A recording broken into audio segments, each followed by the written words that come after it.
It's 1975.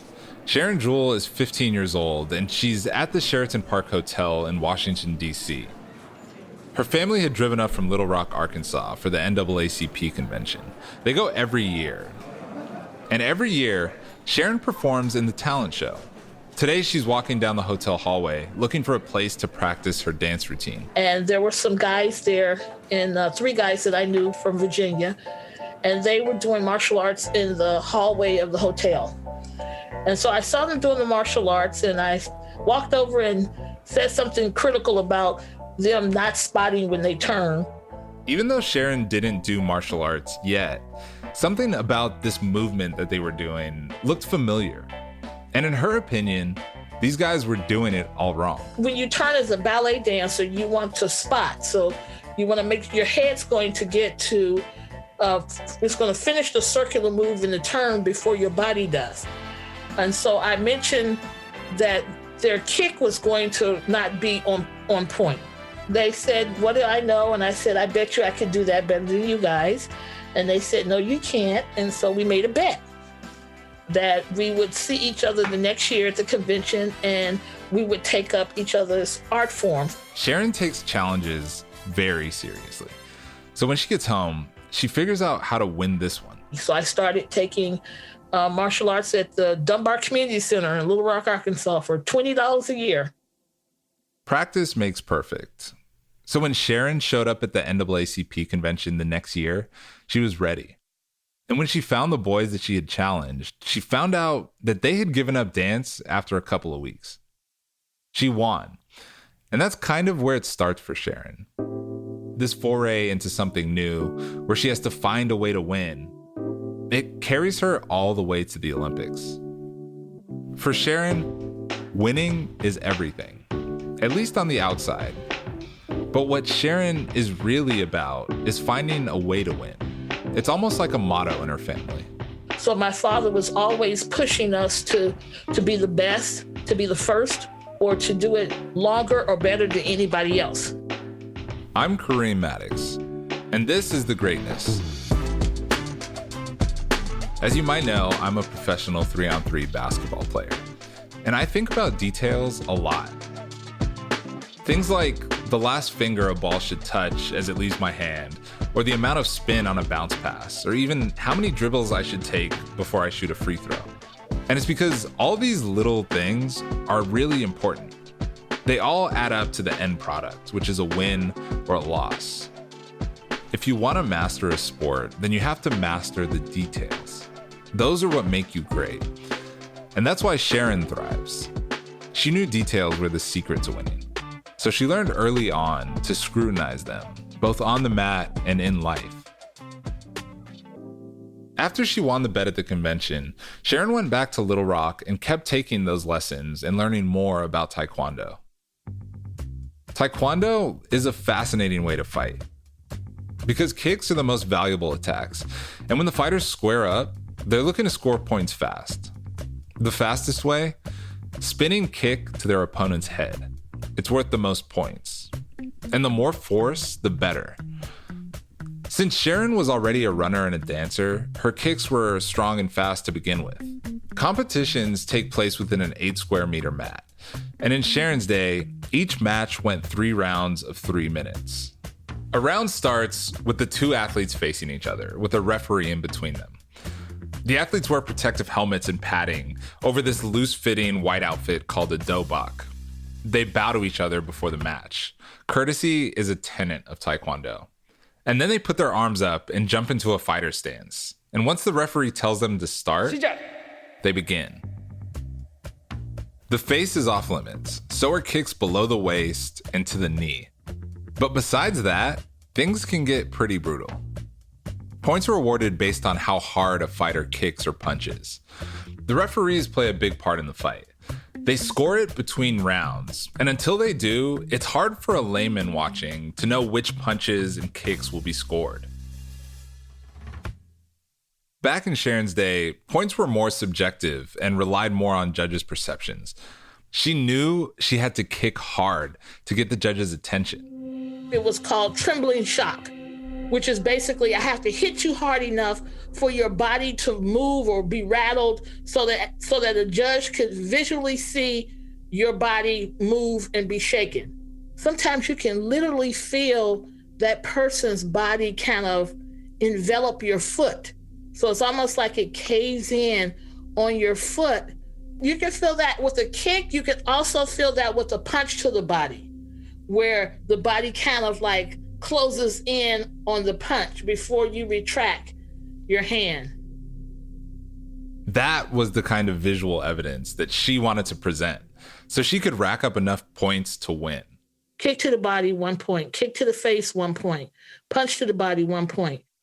The fighter with the most points at the end of 3 rounds is the winner. Or if there's a knockout.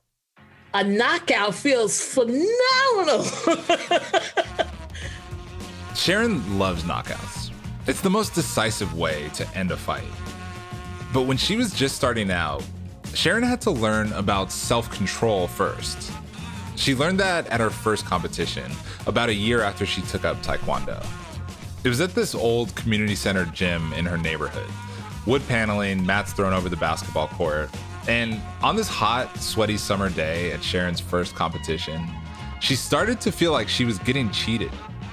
And she kept complaining to the referee that I was kicking her low. And I said, I'm not kicking her low. And so the referee kind of pointed to me and said, no talking back. And I turned to my instructor and I kind of looked at him like, she's not telling the truth. I'm kicking to her body. And so he tapped his hand on his cheek, which signaled me to say, go higher, kick higher. So I kicked her in the face and I looked at her and I said, is that high enough for you? And the referee said, you're out of here, and disqualified me. So my very first tournament, I was disqualified.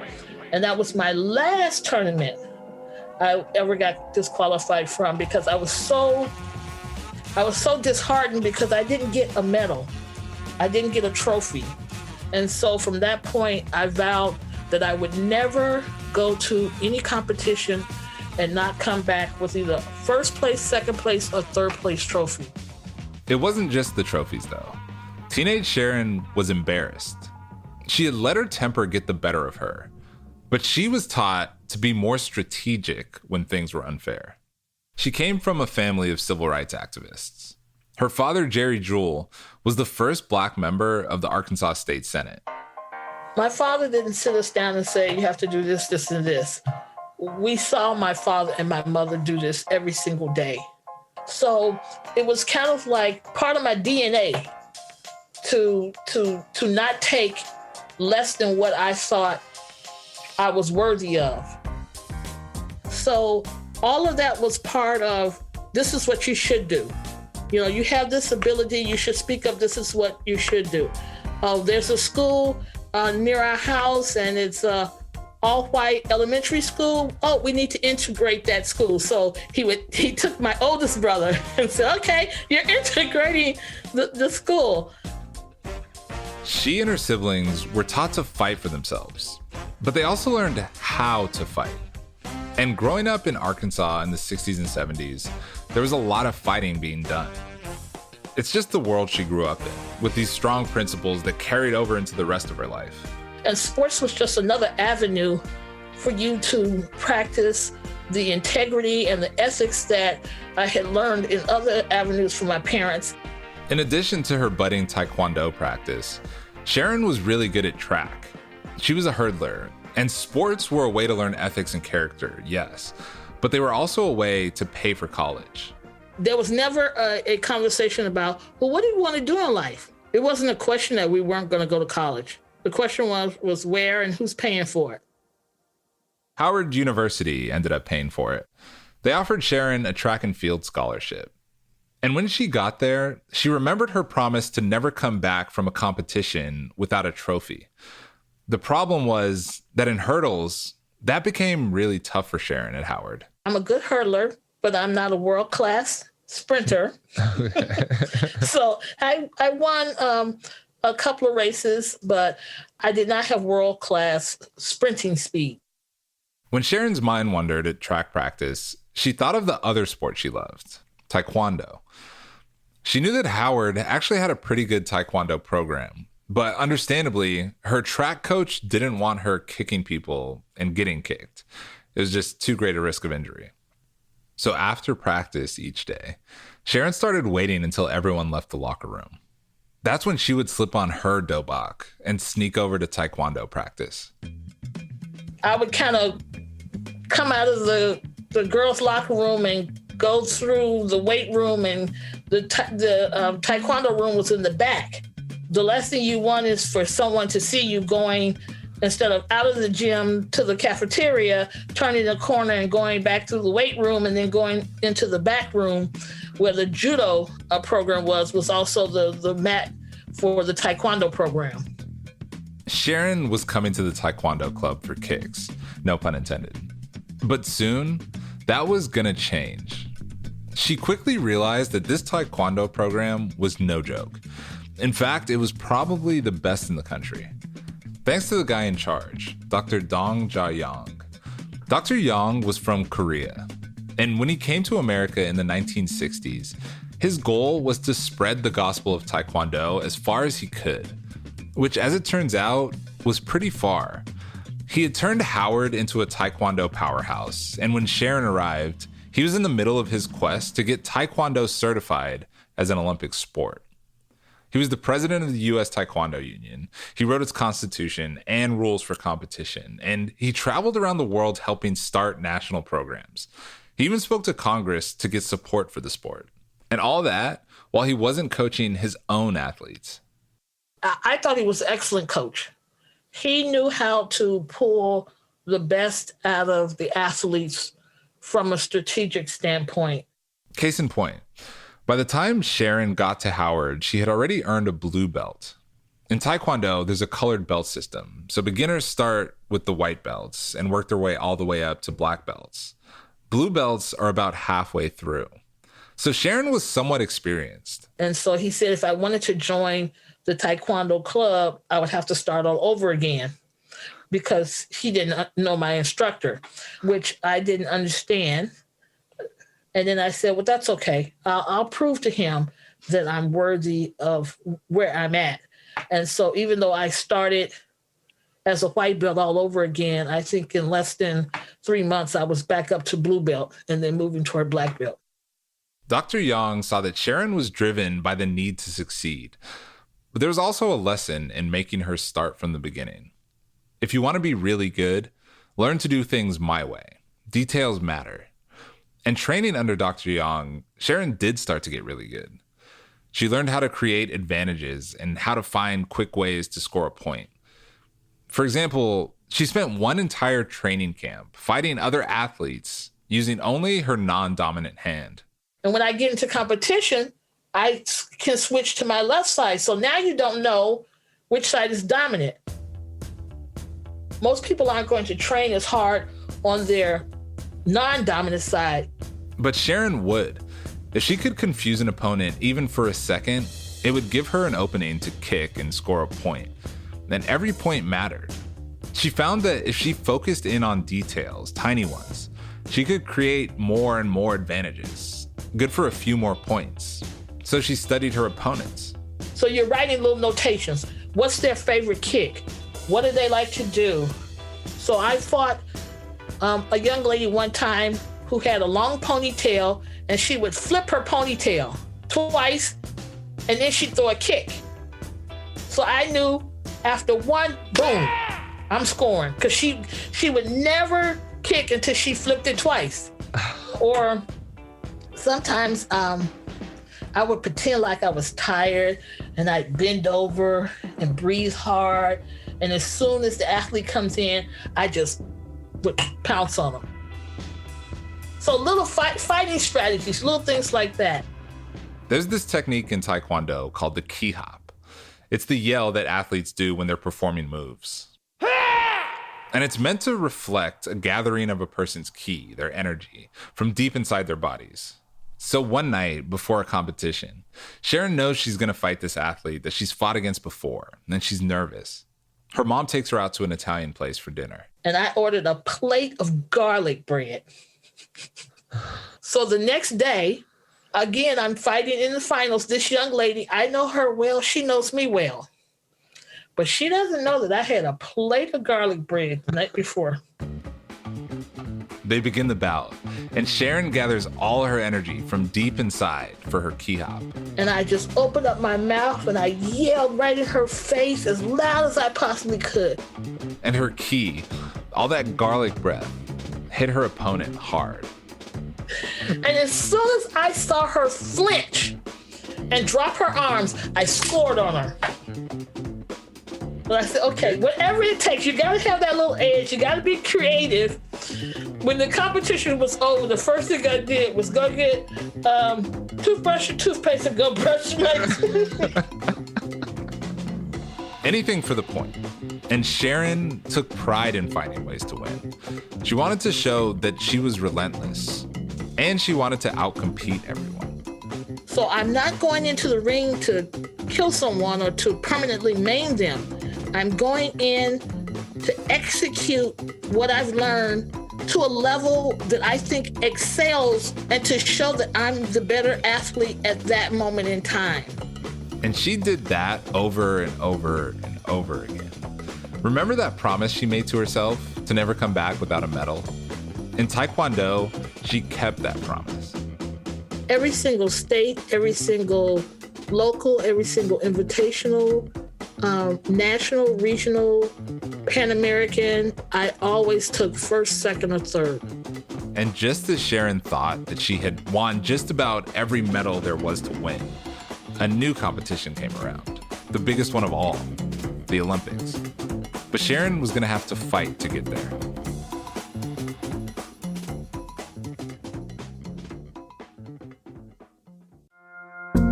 Hi, my name's Ben Lewis, host of the new series Art Bust, Scandalous Stories of the Art World. I'll explore some of the most shocking art crimes and biggest scandals. I know it's a cliche, but it's a cliche because it's true. There's no honor among thieves. I would like the European and Western countries, including the United States, to recognize their crimes. It's about murder in the name of art. Tune into Art Bust, Scandalous Stories of the Art World, an Antica and USG audio production, available wherever you get your podcasts.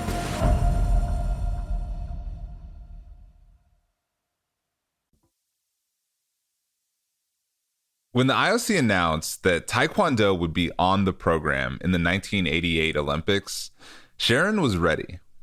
Her coach, Dr. Yang, was instrumental in getting Taekwondo in the games, and now his program was primed to qualify, especially the women's team. We're medaling in world championships. We're getting medals at Pan American championships, World Cup, international invitations. The Olympics was a no-brainer for Sharon. Of course she would be there. But then she heard the news. At first they were saying only men and the women would wait. To Sharon, this was ridiculous. But she saw that it had happened before with another martial art. Men's judo became an Olympic sport in 1964. But it was 24 years before women were allowed to compete. 24 years. So Sharon said, not so fast. I said, well, that's not going to work because I'll be too old to compete by then. So we have to get the women in at the same time as the men. Our argument was, why would you leave the U.S. women team at home when they have the ability to medal? Yeah, if you want more medals, you might want to take the women since they get double what the men get. Oh, that's a good idea. Sharon, her team, and Dr. Yang made their case to the powers that be at home in the U.S. So who's going to be the one to tell your female athlete you can't go? What would be the reason? Because you're female? Well, you can't say that. It was an easy enough case to make at home. Of course, the U.S. wanted more chances to medal. But if she was going to get her chance to go to the Olympics, then Sharon was going to have to take her fight further. Sports that enter the Olympics need to be played all over the world. And the problem that women's Taekwondo was having was that not enough women from not enough places were competing at a high enough level. So Sharon started to look for ways to change that. At international competitions, she would lobby other countries to just bring more women. So just a friendly walk over to this country or that country and say, hey, where's your women's representation? And they may say, oh, we don't have a women's team, or they're not that good. It didn't matter. 1 point at a time. Just one new athlete from one new country would help make the case to the IOC. We were like, just bring one. Just bring one female so we can say that this country has female representation. They also had Dr. Young on their side, and he knew his women fighters were good and deserved the chance at the Olympics, so he fought with them. He didn't complain about what was wrong, but strategized to fix it, to negotiate, to go around. He had the charisma and he had the political know-how and savvy. Between Dr. Young's savvy and the work on the ground of Sharon and his other athletes, they got the job done.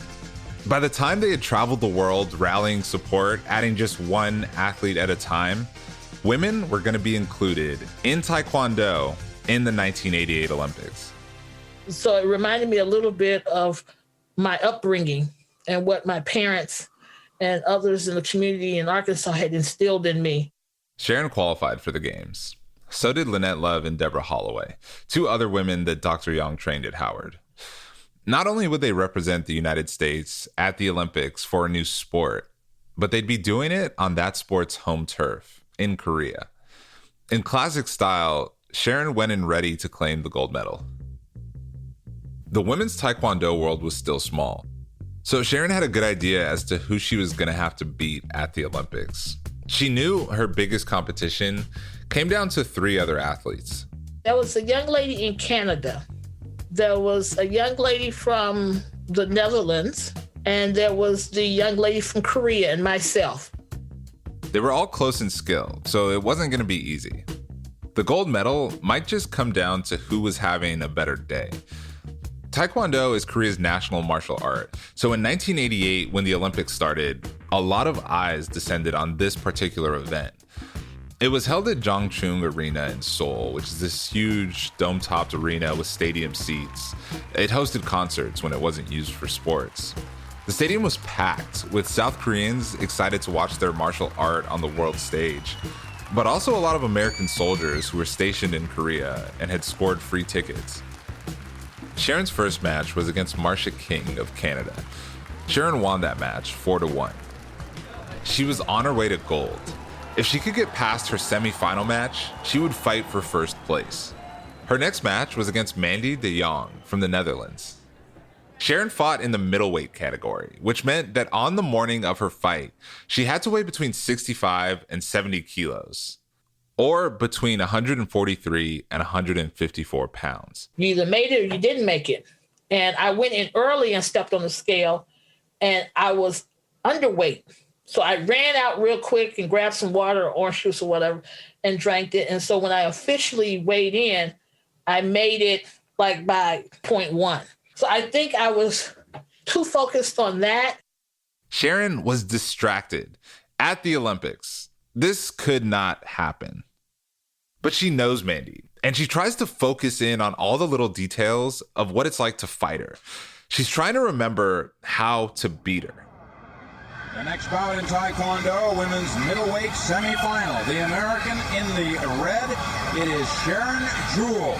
She will fight against a very tough woman. Mandy's chest protector is blue. Sharon's is red. They step into the middle of the mat and bow to each other. The crowd is cheering behind them. And both fighters know that the winner will go on to fight for the gold medal.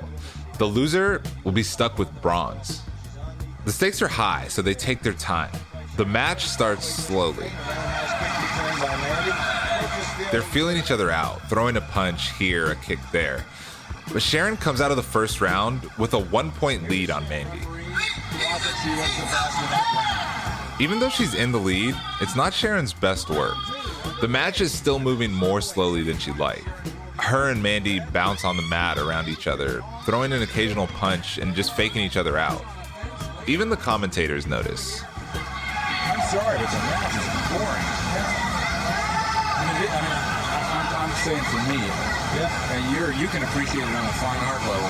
No, I can't. It's so boring. It's fighting terrible. And then Mandy starts to light up.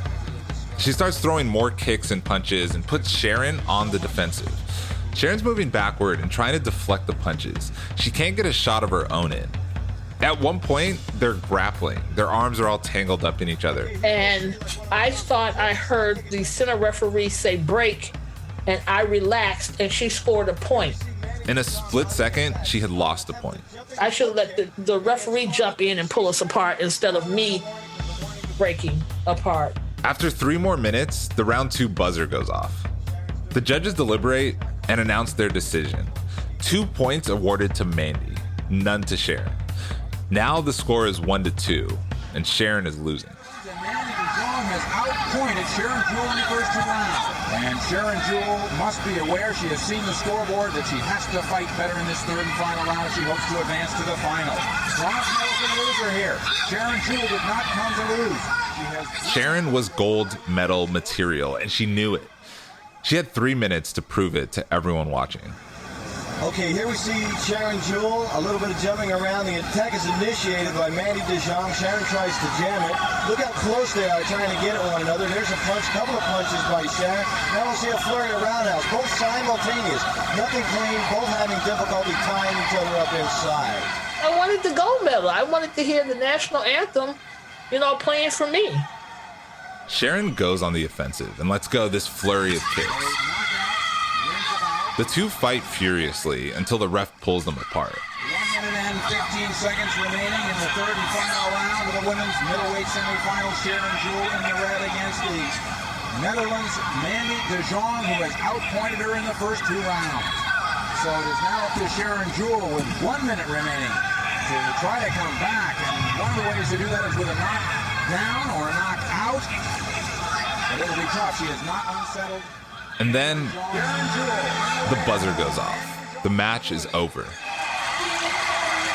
referee giving a bout to Mandy Sujong of the Netherlands.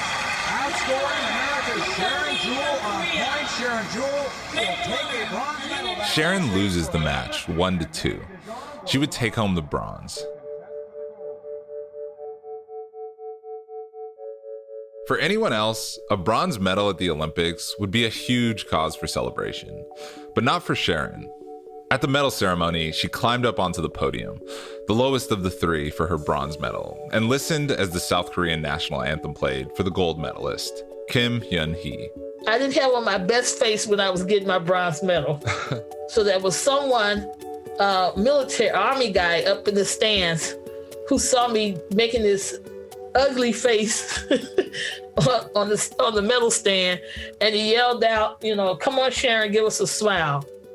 And she smiled. And I went and found him after that and thanked him for that. Sometimes you fight really hard for something, and even if you push as hard as you can, it doesn't turn out the way you'd hoped. Sharon fought for the chance to compete at the Olympics, and even though she didn't win gold, she kept her promise to herself to never come home from a competition without a medal. Still, she was frustrated that she didn't get the gold. But in the years since, she's accepted the way things shook out that day. She never went to the Olympics again. It was another 12 years before Taekwondo was officially added as an Olympic sport in 2000. By then, the sport had taken too much of a toll on Sharon's body, and she had retired. But she hasn't stopped winning. I expect the best performance of myself all the time. And if I excel and do everything I'm supposed to do, then the result would be gold. For Sharon, winning doesn't always literally mean bringing home a gold medal. It means making a positive change on her community. Will I be victorious and perfect all the time? No. But if I think about it and I say, okay, I think I did the best that I could at that time, then yeah, I'm okay with that. I'm thinking, with my dad in my head, be the first, be the best, do it better, or do it longer than anybody else. And just like you can't win a match without winning 1 point at a time, without focusing on details, you can't see big changes in the world without focusing on the small things around you. A few years back, I was involved with the Democratic Party, and my city that I lived in had never had a person of color as chair of the committee. So I became the first African-American person to chair the city committee. Finding a way to win, 1 point at a time. There was not an international referee of African-American female descent. So I pushed to go back and train to become the first African-American female from the United States to be an international referee. And now there's another one. So now there's two of us.